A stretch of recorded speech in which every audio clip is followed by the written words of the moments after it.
ప్రేమామయుడైన యేసుక్రీస్తు నామములో మీ అందరికీ శుభాలు వందనాలు తెలియజేస్తున్నాను.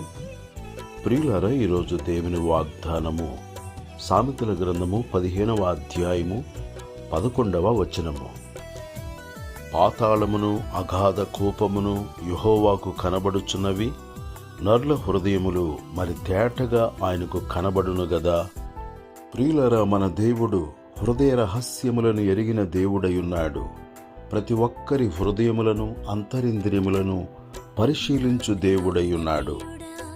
యేసు అందరినీ ఎరుగును, ఆయన మనుషుని ఆంతర్యమును ఎరిగిన వాడయ్యున్నాడు. మనుషులు పైరూపమును లక్ష్యపెట్టుదురు గాని దేవుడు హృదయమును లక్ష్యపెట్టును.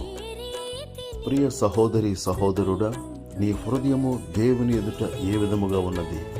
గారడి సీమోను హృదయము దేవుని ఎదుట సరైనదిగా కనబడుటలేదు.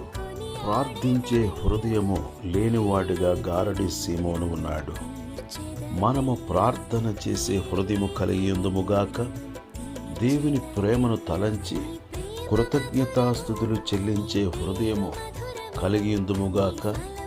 హృదయము నిండా కృతజ్ఞత కలిగి దేవునికి కృతజ్ఞతాస్తుతులు చెల్లించుదుముగాక. ఆయన కృపలను తలంచుచు కృతజ్ఞతార్పణలు అర్పించుదుముగాక.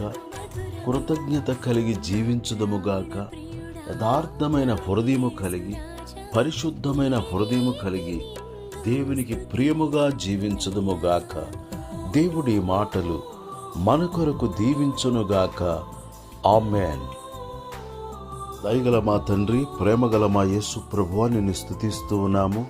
నా కుమారుడా, నీ హృదయము నాకిమ్ము అని మా హృదయమును కోరుచున్న దేవా, మా హృదయములో నీకు స్థలమిచ్చి నిన్ను రక్షకునిగా అంగీకరించున్నట్లు సహాయము చేయము. హృదయమనే తలుపు దగ్గర నిలుచుండి తట్టుచున్న దేవా, నీకు స్తోత్రము చెల్లిస్తూ ఉన్నాము.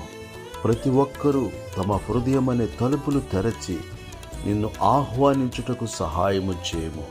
ప్రతి ఒక్కరూ తమ హృదయాలలో నిన్ను కలిగి నీ వాక్యము చేత నింపబడి నీ ప్రేమతో నింపబడి పరిశుద్ధముగా ఈ లోకములో బ్రతుకున్నట్లు ప్రతి ఒక్కరికి సహాయము చేయమని క్రీస్తు యేసు పరిశుద్ధమైన నామములో ప్రార్థన చేసి అడుగుచున్నాము తండ్రి.